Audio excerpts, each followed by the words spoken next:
안녕하십니까 여러분. 2021 학년도 대입 학생부 종합전형 대비 자기소개서 작성 방법 세 번째 시간이 돌아왔습니다. 315 교사 신희범입니다. 지난 시간에 자기소개서 개념을 설명했고요. 두 번째로는 일반적인 자기소개서 작성 순서에 대해서 공부를 했습니다. 오늘 세 번째 강의, 전체로 봤을 때는 17강이죠. 17강 자기소개서 문항별 작성 요령, 상당히 중요한 부분이고 여러분들이 정말로 어려워하는 부분입니다. 그 1번, 2번, 3번, 4번이 있는데요. 각 문항별로 작성 요령에 대해서 한번 살펴보도록 하겠습니다. 자기소개서 문항입니다. 1번, 2번, 3번, 4번 상당히 많지요. 여기 1, 2, 3번은 대교육 공통문항이고요. 4번 문항은 대학별 자율문항입니다. 근데 이 문항도 2021학년도 마지막입니다. 내년부터는 이 문항 수가 축소되죠. 글자 수 역시 축소가 됩니다. 지금 현재 중학교 3학년부터는 바로 자기소개서가 폐지될 예정으로 있습니다. 그래도 원래 요 세 가지, 네 가지 요 자기소개 문항을 잘 살펴보시고 적절하게 작성을 하시는데 도움이 됐으면 좋겠습니다. 자, 1번 문항입니다. 1번 문항을 보시면요. 고등학교 재학 기간 중 학업에 기울인 노력과 학습 경험을 통해서 배우고 느낀 점을 중심으로 기술해 주시기 바랍니다. 띄어쓰기 포함 천자 이내. 저는 네 가지로 분석해 봤습니다. 요 문항을 왜 분석해 보냐고 의문을 가지시는데, 자, 여러분들 시험 문제 푸실 때 어떻습니까? 정답이 1번인지 2번인지 잘 안 나오는 경우 있겠죠. 왜 그럴까요? 그럴 때 문제를 다시 보시면 정답이 뭐다라고 알 수 있습니다. 일반적으로 학생들이 시험 문제를 풀 때 정답을 빨리 찾고자 정답 중심으로 많이 문제를 풀어 나가시는데 거기에 바로 함정이 있죠. 왜냐하면 문제를 제대로 읽지 않았다는 말씀입니다. 우리 첫 시간에 그런 말씀 드렸죠. 평가자가 알고 싶어하는 내용에 맞게끔 자기소개서를 작성해야 된다. 역시 이 문제도 마찬가지입니다. 문제를 제대로 파악하시고 문제가 요구하는 내용에 맞게끔 자소서를 작성해야 됩니다. 자, 보실까요? 1번 고등학교 재학 기간 중입니다. 그러면 고등학교 이전의 기록은 학생부에 없습니다. 의미가 없겠죠. 반드시 고등학교 3년 동안의 활동만을 기록해야 됩니다. 어떤 경우는요, 중학교 때 또는 초등학교 때 그런 내용을 적는 경우가 있습니다. 전혀 소용이 없습니다. 오히려 글자 수가 낭비되겠죠. 반드시 고등학교 재학 기간 중 적어주시고요. 두 번째요, 가장 중요하죠. 1번 문항에서 학업에 기울인 노력과 학습 경험인데요. 단순한 교과 수업 내용 및 성적 향상이 아니라 지적 호기심, 자기 주도적 심화학습 등을 담은 학습활동 아주 중요합니다. 일반적으로 학생들이 1번 항목을 적을 때 어떻게 많이 적는가? 입학사정관 분들도 그렇게 말씀하시더라고요. 학생들이 성적 올린 이야기를 많이 적습니다 라고 이야기합니다. 성적 올린 이야기, 공부한 이야기 별로 좋지 않습니다. 입학사정관 분들도 상당히 좋아하지 않더라고요. 그런 부분은. 그럼 어떤 것들을 원하느냐? 여기 나오지만요. 지적 호기심이라든지 진짜 아주 심화학습 있죠. 자기 주도적으로 한 심화학습. 그런 내용들이 적혀 있어야 됩니다. 예를 들어 어떤 수업 시간에 열심히 수업 듣다 보니까 무엇에 대한 궁금증이 생기겠죠. 그러면 그 궁금증이 생기면은 다른 학생들이 매점에 가서 빵을 사 먹을 때 자기는 도서관에 가서 열심히 책을 통해서 많은 자료를 통해서 그 궁금증을 해결한다는 겁니다. 그런 내용들이 좀 더 전문적으로 적혀 있으면 그게 바로 자기 주도적 심화학습이죠. 그다음에 지적 호기심을 해결하는 그런 과정이죠. 이런 내용들을 많이 알고 싶어 하는 겁니다. 그죠? 다음 세 번째는 배우고 느낀 점인데, 그러면 노력한 학습 경험을 통해서 배우고 느낀 점. 요 속에서는 바로 발전 가능성과 잠재 능력이 바로 드러나 있어야 되겠죠. 그죠? 일반적으로 뿌듯했습니다. 알게 됐습니다. 이게 아니라 이런 경험을 통해서 내가 어떻게 변화 발전했는지 그런 내용들이 반드시 적혀 있어야 됩니다. 네 번째는요, 천자인해입니다. 천자인해면은 우리 문장으로 따지면 대략 한 60문장 내외로 봤을 때는 15개 내지 16개의 문장으로 구성될 수 있습니다. 그러면 3단 구성, 4단 구성, 5단 구성, 여기에서 적절하게 구성을 선택해 봤을 때 각 구성대별로 몇 개 문장씩 배치를 하는 거죠. 이런 부분 테두리를 만들어 보는 게 상당히 중요하다고 볼 수 있습니다. 자, 볼까요? 1번 문항 소재 및 학생부 요소입니다. 자, 소재 상당히 중요하다 했죠. 학업 역량과 관련된 소재들이 상당히 많이 있습니다. 물론 요거 말고도 여러분들이 얼마든지 학교 생활 기록부를 통해서 많이 찾아볼 수 있는데요. 근데 여기 보시면은 색깔이 다른 부분이 있네요. 수학문제풀이법, 영어 단어 암기법, 예복습, 학습 경험, 나만의 효율적 학습 방법. 이런 것들도 소재가 될 수 있습니다. 근데 다른 소재에 비해서 어떻게 보입니까? 좀 단순하게 보이죠. 그죠? 대부분 상위권 대학에서는요, 아까 말씀드렸지만은 정말로 지적 호기심을 가지고 자기 주도적으로 심화 학습한 그런 경험을 많이 요구하고 있습니다. 요 학생이 우리 학과에 들어와서 어떤 부분에 관심이 많고 어떤 부분에 의지와 열정이 많은지 그런 부분을 많이 알고 싶어 하지, 학생이 어떻게 공부해서 등급이 올랐구나 이런 부분은 별로 알고 싶어 하지 않습니다. 그러면 요 색깔이 있는 부분은 필요가 없는 소재일까요? 그렇지 않습니다. 색깔이 있는 부분도 역시 내실 있게 아주 알맹이 있는 내용으로 구체적으로 적어둔다면요, 괜찮은 소재가 될 수 있습니다. 학생부 요소는 바로 교과 내신 성적, 수상 경력, 과목별 세특, 그다음에 독서활동 등에서 1번 항목의 소재를 찾아볼 수가 있습니다. 그 1번 문항 작성 패턴을 쭉 보면요, 그렇습니다. 최근 80% 이상이 이런 형식이더라고요. 어떤 공부, 교과 공부를 하면서 또는 독서를 하는 과정에서 호기심을 갖게 되었고, 이것에 대해 알아보다가 어떤 경험과 어떤 생각을 하게 되었다. 괜찮은 틀입니다. 요 틀이죠. 그러니까 지적 호기심을 해결하는 과정 상당히 좋습니다. 요 속에서 뭔가 좀 나만의 어떤 전문적인, 나만의 창의적인 내용이 들어가면 더 괜찮을 것 같습니다. 방금도 말씀드렸지만은 가능하면요, 학습 방법이나 성적 향상 내용보다는 학업 관련 지적 호기심 해결 과정을 제시하는 게 1번 항목에서는 좋다라고 말씀드릴 수 있습니다. 자, 서울시립대 학생부 종합전형 자기소개서 가이드북이 나왔더라고요. 거기서 몇 가지 사례를 봤는데요. 이거 한번 볼까요? 이 학생이 내신 1등급을 유지했습니다. 수학과 과학 경시대 은상을 수상했고요. 독서반 동아리 교내 다독상 최우수상. 어떻습니까? 뭔가 좀 단순해 보이지 않습니까? 나열식이 있고요. 자, 1등급을 유지한 거는 우리 생활기록부 보면 나오지 않습니까? 그러면 평가자가 보기에 이 학생이 어떤 부분에 관심이 많은지, 어떤 부분에 열정이 많은지, 어떻게 자기 주도했는지 찾아보기 어렵죠. 그래서 평가자가 이렇게 평가를 내리고 있거든요. 학생부에서 충분히 확인할 수 있는 내용이다. 그래서 학업에 대한 관심과 호기심에서 출발한 문제의식 등을 찾아볼 수가 없다. 이렇게 나옵니다. 그러면 요건 어떻습니까? 물리 시간에 궁금증이 생겼고, 독서, 중력파 아인슈타인의 마지막 선물 책을 읽으면서 이런 과정을 거쳤습니다. 그럼 지적 호기심을 해결하는 과정이죠. 요에 대한 평가는 어떻습니까? 호기심이 확장, 그죠? 오류에 대처하는 법, 생동감 있는 과정과 경험을 적었다라고 우수한 사례로 볼 수가 있습니다. 자, 그러면 1번 문항 작성이 끝났습니다. 그러면 작성이 끝나면 여기서 끝나는 게 아니고 학업에 기울인 노력과 학습 경험에 대해서 점검을 할 필요가 있겠죠. 여러분들이 수학 문제를 푼 다음에 바로 끝나는 게 아니고요, 요 수학 문제에 대한 정답이 제대로 나왔는지 우리 검사를 하겠죠. 마찬가지입니다. 자기소개서 끝나면은 요게 바로 점검을 통해서 점검 사항에 맞는지 안 맞는지 살펴볼 필요가 있습니다. 몇 가지 제시된 것 참고하시기 바랍니다. 자, 1번 문항이 그렇게 마무리됐고요. 그다음 2번 문항 볼까요? 2번 문항을 분석해 본다면 본인이 의미를 두고 노력했던 교내 활동 3개를 통해서 배우고 느낀 점을 중심으로 기술해 주시기 바랍니다. 역시 띄어쓰기 포함, 이거는 1500자 이내입니다. 3가지를 분석해 봤는데요. 자, 본인이 의미를 두고 노력했던, 이번 문항에서 가장 중요한 부분이죠. 자, 본인이 뚜렷한 의지를 바탕으로 전공 관련 활동을 통해서 변화 발전을 한 경험을 적어라, 이런 말씀입니다. 단순한 나열이 아니라 과정과 결과를 통한 활동의 의미가 부각되는 부분이죠. 자, 그냥 억지로 수동적으로 활동에 참여했어요, 이게 아닙니다. 동기가 확실해야 되겠죠. 이런 의지를 가지고 이 활동에 참여했습니다. 그래서 이런 과정을 거쳐서 이런 결과를 얻었고 저한테 많은 변화 발전을 가져왔습니다. 이런 사례가 상당히 좋겠죠. 교내 활동 3개입니다. 3가지를 쓰는 경우 있겠고 2가지를 쓰는 경우 또는 1가지를 쓰는 경우 있는데요. 대부분 보니까 2개를 쓰는 사례가 많습니다. 이건 역시 정답이 없겠죠. 하나도 관계없습니다. 2개도 관계없고 3개도 관계없습니다. 그럼 1500자 이내인데, 그럼 1500자 이내일 경우에는 개수에 따라 달라질 수 있겠죠. 3개 활동이다 그러면 당연히 각 500자 내외로 적어야 되겠고 2개 활동이면 750자 내외. 근데 2개 활동이라도요, 아주 중요한 의미 있는 활동이 있다 그러면 그게 바로 1000자도 될 수 있고 나머지는 500자도 될 수 있습니다. 그래서 본인이 의미 여하에 따라서 글자 수 조절을 할 수가 있습니다. 그러면 이번 문항의 소재 및 학생부 요소가 무엇인지, 활동 역량 소재. 자, 1번 문항과 중복되는 부분도 있습니다. 1번 문항은 바로 학업 역량이고요. 2번 문항은 활동 역량입니다. 중복되는 소재다 있으면 2번 역량에서는 학업 중심보다는 활동 중심으로 초점을 맞춰서 기록하면 되겠죠.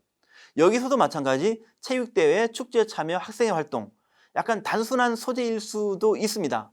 대부분 상위권 대학에서는 주로 학업 역량에 기틀을 둔 그런 요소들을 많이 요구하고 있기 때문에 가능하면은 학업과 관련된 전공 적합과 관련된 내용들을 적으면 더 좋겠는데, 체육대회, 축제 참여, 학생 활동은 학업과는 관계가 없습니다. 그렇다고 해서 필요 없는 소재인가? 그렇지 않죠. 정말로 본인이 의미가 있으면요, 체육대회든 축제 참여든 학생 활동이든 내실 있게 알맹이 있게 구체적으로 작성하면 이것도 괜찮은 소재라 볼 수 있습니다. 학생부 요소는요, 자율활동, 진로활동, 동아리활동, 과목별 세특, 독서활동 등 여러 요소에서 소재거리들을 찾아볼 수가 있습니다. 이번 항목의 또 하나의 특징은 뭐냐면요, 두 가지 내지 세 가지를 작성했을 경우 순서를 어떻게 정해야 될까, 이겁니다. 자, 예를 들어 볼까요? 어떤 대학교에 간호학과를 지원한 학생 세 가지 활동을 작성했습니다. 첫 번째는 다문화 사회 이해를 위한 토론 활동을 했고요. 두 번째는 동아리 생명과학 탐구 활동했습니다. 세 번째는 심폐소생술 및 응급처치 체험 활동했습니다. 자, 이렇게 그러면 약 500자씩 적었겠죠. 순서를 이렇게 적었습니다. 그럼 여러분들이라면 어떻게 해야 맞을까요? 여기에서도 역시 순서가 있겠죠. 뭡니까? 가장 중요한 게 앞에 나와야 됩니다. 자, 간호학과면은 아무래도 여기 심폐소생술 및 응급처치 활동이 가장 중요한 소재일 테죠. 그죠? 그럼 두 번째가 동아리 생명과학, 세 번째가 다문화 사회 이해를 위한 토론 활동. 그러니까 각 소재별로, 의미 있는 소재별로 전공 적합성에 맞게끔 중요도가 약간 달라질 수 있다는 점입니다. 그래서 어떤 것이든지 중요한 사항은 맨 앞부분에 배치하는 게 상당히 좋겠다라고 말씀드릴 수 있습니다. 자, 또 하나 예를 들어 보겠습니다. 자, 국어 문법을 좋아해서 문법 탐구 동아리. 자, 문법을 좋아해서 탐구 동아리 괜찮습니다. 확장되고 있죠. 근데 내용을 복습하거나 모르는 내용을 선생님 혹은 친구들과 함께 알아가는 활동이었습니다. 국어 교과 성적 올릴 수 있는 의미 있는 활동이었습니다. 자, 여러분 어떻습니까? 내용이 있습니까? 문법을 공부했다는데 어떤 문법 공부를 했죠? 없죠. 구체성이 떨어지겠죠. 누군가 보더라도 이게 구체성이 떨어지겠구나라는 사실을 알 수 있습니다. 평가자 역시 이거 억지로 학과와 연결시키는 것이다라고 평가하고 있고, 왜 구체적으로 적지 못했을까? 이런 식으로 보고 있죠. 그죠? 또 다른 사례 보겠습니다. 뭔가 좀 있어 보이죠? 토론 동아리 일치월장에서 학교 폭력 청소년 범죄에 대한 처벌 강화에 대한 토론을 했습니다. 그 다음에 대부분 학생들이 처벌 강화에 찬성하는 입장이었는데, 저는 사고의 전환과 차별화된 생각을 하고 싶다고 느껴서 반대 입장에서 토론을 했습니다. 자, 반대 입장에서 뭔가 좀 다른 학생들과 사고를 좀 달리하고 싶다는 겁니다. 그 다음에 청소년 개인의 문제가 아닌 미디어 노출과 환경에도 원인이 있다는 걸 깨달았습니다. 자, 어떻습니까? 누가 보더라도 반대 입장에서 제시를 했겠고, 반대 입장에서 뭔가 근거를 만들려고 노력한 결과 많은 것을 깨달았죠. 그죠? 창의적이 돋보이죠. 자, 생각의 유연함을 보여주는 사례다. 뭐 한 걸음 더 들어가 본다면은 구체적으로 나름대로 어떤 참신한 그런 사례다라고 볼 수 있겠죠. 이번 역시 마찬가지입니다. 이번 문항 작성 끝난 다음에 의미를 두고 노력한 교내 활동인데요. 나만의 차별화된 경험이 서술되어 있는가서부터 해서 평가자가 지루하게 생각할 점은 없는가까지 각각의 어떤 내용들을 접목시켜 봐서 제대로 반영되어 있는지 확인하실 필요가 있습니다. 자, 그럼 3번 문항 넘어가겠습니다. 3번 문항 역시 세 가지로 분석해 봤습니다. 배려, 나눔, 협력, 갈등 관리 등을 실천하는 사례를 들고 배우고 느낀 점을 기술해 주시기 바랍니다. 역시 천자인해입니다. 자, 3번 문항 첫 번째입니다. 배려, 나눔, 협력, 갈등 관리. 자, 네 가지 요소를 다 쓰지 않아도 되죠. 네 가지를 다 써야 돼요? 아닙니다. 하나의 글 속에 어떤 요소가 들어있는지 알 수 있게 제시를 해라. 자, 그러면 이 학생이 글을 썼다 했을 때, 얘는 배려를 썼구나, 또는 나눔을 썼구나, 협력을 썼구나, 또는 나눔과 배려를 썼구나, 그런 부분이 날 수 있게끔만 적으면 됩니다. 그죠? 다음, 실천한 사례. 사례란 말이 나온 게 바로 3번 항목입니다. 1번 항목과 2번 항목은 사례란 단어가 없거든요. 3번 항목에서 사례가 있습니다. 사례를 적으란 말은, 말씀드리지만 사례를 적었단 말은 진짜로 신뢰성이 있죠. 내가 직접 그 일을 했기 때문이죠. 신뢰감 속에서 평가자한테 많은 믿음을 줄 수 있습니다. 자, 본인의 역할과 역량이 뚜렷하게 드러날 수 있도록 작성을 해라. 즉, 추상적이 아니라 사례 중심으로 작성할 필요가 있습니다. 세 번째, 천자인인데요. 이 천자인인데 어떤 학생은 천자를 다 쓰는 경우도 있습니다. 또 어떤 학생은 500자, 500자 쓰는 경우, 또 어떤 학생은 700자, 300자 쓰는 경우 있습니다. 이것도 정답은 없습니다. 여러분들이 의미 있는 사례에 따라서 글자 수가 달라질 수 있다는 부분 말씀드리고 싶고요. 두 가지 내용을 적는 경우가 대부분 많더라고요. 아니죠. 또 한 가지 내용도 적는 경우도 많습니다. 이거는 여러분들의 어떤 기준에 따라서 설정을 하면 될 것 같습니다. 3번 항목의 소재, 학생부 요소를 보시면 인성 역량, 사회성 역량. 자, 보시죠. 보시면 여기 역시 수행평가, 발표 수업, 토론 수업, 학술 발표 이렇게 적어 놓은 건 바로 뭐냐면요. 학업 역량에 기틀을 둔 소재라고 볼 수 있겠죠. 대부분 전에도 말씀드렸지만 사회권 대학에서는 주로 학업 역량 바탕으로 상당히 중요하다고 이야기했기 때문에 그걸 적었던 거고, 체육대회, 교내대회, 그다음에 교내 축제, 각종 행사활동, 환경미화활동 등 이건 학업과도 직접적인 연관은 없지만 정말로 일반적인 학교 생활하면서 아주 중요한 소재라고 볼 수 있겠죠. 이 부분 속에서 인성 또는 사회성을 드러낼 수 있는 소재가 있으면 괜찮습니다. 반드시 학업 역량을 써야 된다는 그런 말씀은 아니고요. 체육대회라도 얼마든지 의미 있는 소재가 만들어질 수 있기 때문에 여러분들이 내실 있게 사례 중심으로 기록하면 상관이 없다고도 말씀드릴 수 있습니다. 학생부 요소 있죠. 수상 경력에서부터 종합 의견까지 다양하게 소재거리를 만들어낼 수 있습니다. 자, 이것도 사례를 보시면요. 청소 당번을 정하는 문제로 학급 분위기 좀 냉랭해졌답니다. 갈등이 막 시작되었을 때 제가 바로 학급 반장인 모양이죠. 학급 회장으로서 친구들을 중재했습니다. 그 후 학급 회의에서 불만이 생기지 않도록, 자, 보시죠. 친구들을 중재했네요. 누가요? 학급 반장이요. 어떻게 중재했죠? 내용이 있습니까?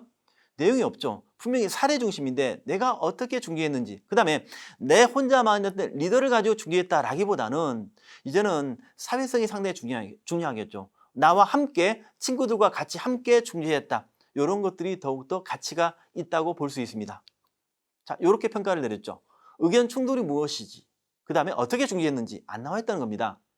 그럼 나는 문제 없다? 내 혼자 했다라기보다는 나보다도 다 같이 했다. 이런 부분이 더 중요하겠죠. 다음 이거 보십시오. 학급 문집 총책임자를 맡았습니다.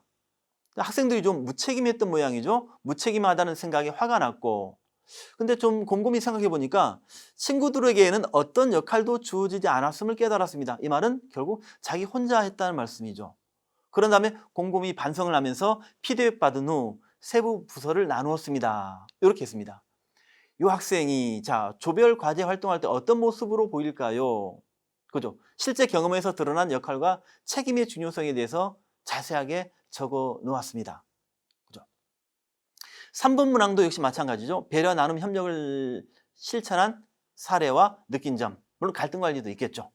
이 부분도 참고하시고 자기가 적은 자기소개서하고 한번 잘 검토를 해 보시기 바랍니다.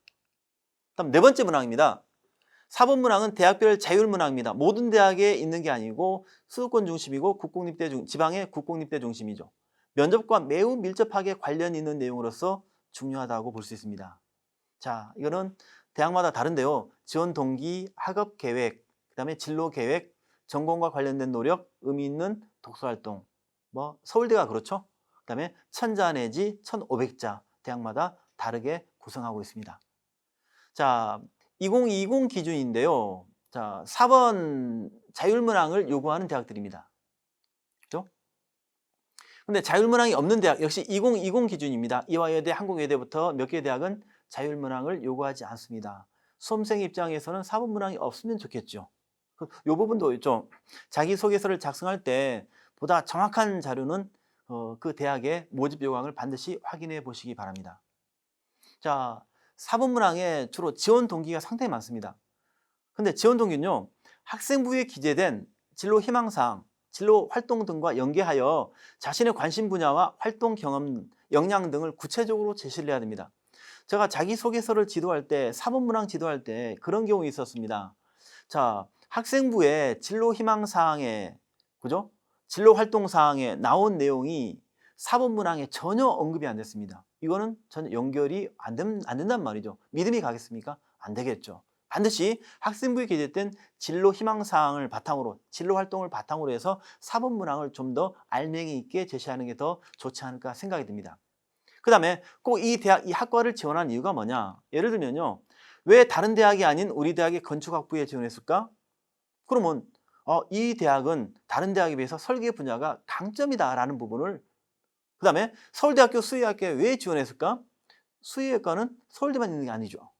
유일하게 인수공통전염연구소가 서울대만 있어서 이런 지원 학과에 대한 자신만의 강점을 부각하는 게 좋다, 이렇게 볼 수 있습니다. 이렇게 본다면 이 학생은 반드시 이 학과에 지원하기 위해서, 이 대학에 지원하기 위해서 그 대학 홈페이지를 비롯한 많은 정보들을 습득했다라고 볼 수 있겠죠. 의지와 열정을 거기서 바로 찾아볼 수가 있습니다. 학업 및 진로 계획입니다. 마찬가지죠. 학업 및 진로 계획을 적기 전에 반드시 그 해당 대학의 교육 목표, 인재상, 학과의 정보를 숙지하는 게 가장 필요합니다. 그 다음에요, 진로 및 전공 분야에서 어떤 점을 중점적으로 교육하는지에 대한 언급을 할 필요가 있겠고요. 그 다음에 대학에서 무엇을 깊이 있게 연구할 것인지 적극적으로 어필할 것, 이런 부분이 중요합니다. 일반적으로 학업 계획을 작성해라 그러면 어떤 학생은 1학년 때, 2학년 때, 3학년 때, 4학년 때 각 학년 때 무엇을 공부할지 아주 단순하게 작성하는 경우가 있습니다. 좋지 못한 사례죠. 그럼 어떤 게 나을까요? 자, 구체적으로 제시하는 게 좋습니다. 나의 의지와 열정을 드러내는 게 좋습니다. 예를 들면 제가 생명과학부에 지원합니다. 그러면 어떻게 공부를 할까요? 저는 생명과학 중에서도 유전공학이 상당히 관심 많습니다. 유전에 대해서 정말 이 대학에 와서 알고 싶습니다. 좀 더 세부적으로 들어가는 거죠. 이게 바로 학업계획 아니겠습니까? 진로계획 역시 마찬가지입니다. 진로계획 역시 막연하게 대학 4년 끝나고 대학원에 진학해서 이런 부분 많거든요. 너무나 막연하고 너무나 상투적입니다. 그래서 제가 어떤 분야에 관심 많아서 그 분야를 최대한 살려서 사회에 나가더라도 어떤 직장에 들어가서 이 분야를 좀 더 살릴 수 있도록 노력하겠습니다. 그래서 사회에 이바지하겠습니다. 그런 내용들이 좋지 않을까요? 그죠? 자, 사부문항의 사례를 잠시 보시면요. 이 학생은 장애인복지관에서 봉사활동을 해왔는데 6.25 참전용사 한 분을 배웠습니다. 그분이 바로 근위축을 앓고 있다는 걸 알게 되었고요. 그 다음에 근위축에 대해서 쭉 설명하면서 마지막에 근력 증강 로봇이 거동이 불편한 분들에게 의료용으로 사용될 수 있다고 들었습니다. 자, 들었습니다. 이런 표현 부분은 자기소개에서는 별로 적절하지 않은 표현이죠. 왜냐? 자기를 소개하는 글인데 내 중심의 글이 돼야 되겠죠. 자, 이 학생은 아마도 제가 볼 때는 의공학과에 지원하지 않을까라는 생각이 들거든요. 의공학과에 지원하기 위해서 자, 봉사활동 했는데 상당히 많은 글을 적어놨습니다. 근데 핵심이 없습니다. 그죠? 의공학과에 지원하기 위해서 의공학의 어떤 분야에 대해서 공부를 했다, 그런 내용이 없고요. 근데 봉사활동을 통한 경험, 이거밖에 없죠. 자, 보실까요? 무엇을 말하려는지, 무엇이 핵심인지 제대로 파악이 안 된다는 말씀이고, 그 다음에 전공 분야에 대한 정확한 이해가 좀 필요하다고 볼 수 있습니다. 그럼 요건 어떻습니까? 국제시사에 관심 많았던 제가 1학년 사회 시간에 이스라엘 팔레스타인 분쟁은 나왔습니다. 그런 다음에 자율 동아리, 자, 수업 시간을 통해서 그죠? 흥미로운 주제를 얻었고 좀 더 깊이 있게 또는 또 확대해서 공부해 보려고 자율 동아리 월드 이슈에 가입했고 확대되고 있죠. 그 다음에 더 공부를 했다. 카탈루냐 독립에 대한 찬반 토론한 것이 가장 기억에 남습니다. 이렇게 적어놨습니다. 자, 이건 1학년 사회 시간에서 출발한 국제 문제에 관심 좀 더 확대하고 있죠. 그 다음에 관심 분야에 대한 활동 경험을 제대로 제시하고 있다고 볼 수 있습니다. 자, 사본문항도 끝이 나면은 역시 이런 요소들을 통해서 점검을 해줄 필요가 있습니다. 자, 그러면 4번까지 작성한 사례, 작성한 내용 핵심 정리입니다. 작은 결론을 내볼게요. 학업 역량을 바탕으로 한 연계성 있는 활동이 더 중요하다고 볼 수 있겠죠. 그림으로 만들어 본다면요. 학업 역량이 밑바탕입니다. 학업 역량을 바탕으로 1번은 지적 호기심, 2번은 전공 적합성, 3번은 협업 활동. 그래서 역시 1번과 2번과 3번이 완전히 단절된 게 아니라 스무스하게 연결되어 있죠. 지적 호기심과 전공 적합성이 연결되어 있고 전공 적합성과 협업 활동이 연결되어 있고 하나의 그림처럼 만들어집니다. 이런 자기소개서가 정말로 평가자가 요구하는 자기소개서가 아닐까 하는 생각이 듭니다. 물론 요거는 절대적인 모델은 아닙니다. 그 다음에 저는 바로 학업 역량을 바탕으로 한 모델로 만들어진 거고요. 우리가 학교 활동을 할 때도 마찬가지입니다. 어떤 학생들은 학업이 좀 떨어지기 때문에 활동만 열심히 하면 된다라고 생각을 하는 경우가 있는데요. 물론 잘못된 거죠. 활동이 아무리 많아도 학업이 뒷받침되지 않으면 그거는 학생부 종합전형에서 좋은 성과를 올릴 수가 없습니다. 그러면 활동은 어떻게 해야 됩니까? 학업 역량 바탕에서 활동해야 되겠죠. 학업을 바탕으로 해서 수상이 나와야 되고, 학업을 바탕으로 동아리 활동, 진로 활동, 학업 바탕으로 과목별 세특, 독서 활동, 이런 것들이 이루어지면 더 좋겠습니다. 그런 부분에서 이렇게 적어놨고요. 그다음에 제가 예시를 들었는데요. 자기소개서에 맥 해가지고 하나의 예를 만들어 봤습니다. 그 기계공학과에 지원하는 학생이다. 그러면 아무래도 일본 문항은 학업 역량이기 때문에 학교에서 공부했던 것, 즉 공대이기 때문에 수학하고 물리죠. 수학 물리를 못하면은 공대 지원이 많이 어렵습니다. 그래서 기계공학과에 지원하기 위해서 수학이나 또는 물리, 심화학습을 이렇게 했다는 부분 제시하면 좋겠고요. 두 번째는 수학과학 동아리, 과학탐구대회 과정. 세 번째는 봉사활동, 과학봉사활동. 네 번째는 기계공학과 학업 및 진로 계획. 이게 빨간 글씨가 바로 서로 1번, 2번, 4번, 4번 서로 연결되는 네 개 고리라 볼 수 있겠죠. 물론 전부 다 무조건 전공 적합성에 무조건 맞춰야 된다는 건 아닙니다. 다른 활동이 있죠. 자율동아리, 그다음 학급 활동 등. 그러니까 우리 전공 적합성이 있으면 또 평가 요소 중에 하나가 뭐입니까? 경험의 다양성이죠. 그죠? 나는 전공만을 위해서 공부한 게 아니고 다양하게 두루두루 섭렵했다는 부분도 중요합니다. 그래서 이 골고루 조절을 하는 게 좋지 않나라는 생각이 듭니다. 그럼 문과 학생의 경우 사회복지학과다. 그러면 1번 항목 같은 경우는 사회 이론 관련 독서 활동을 했다는 부분. 두 번째, 사회 연구 동아리, 그다음에 시사 토론을 했다. 그다음 세 번째, 요양원에 봉사활동 갔다 왔다. 네 번째, 사회복지 관련 학업 계획 및 진로 계획을 작성했다. 요 역시 마찬가지죠. 빨간 글씨 1번, 2번, 3번, 4번 서로 매개 역할을 한다라고 볼 수 있겠고, 나머지 부분은 역시 경험의 다양성 측면에서 우리 다양하게 활동을 했다. 이런 부분이 하나로 묶어진다면은 자기소개서 끊이지 않고 일반적으로 흘러가는 자기소개서의 어떤 맥이 되지 않나라는 생각을 해봅니다. 자, 3번 항목이 상당히 중요하다 했죠. 그래서 그 문항별 여러분들이 작성 요령을 자세히 살펴보시고요. 아주 중요한 부분이 문항을 분석하는 겁니다. 문항 분석하시고 요령을 자세히 살펴보시고 3번 문항에 여러분들 아주 자신 있게 그 문제를 작성을 잘 해보시기 바랍니다. 3번 문항 마치겠습니다. 다음 시간에는 그 자기소개서 작성 시 유의사항에 대해서 만나뵙겠습니다. 감사합니다.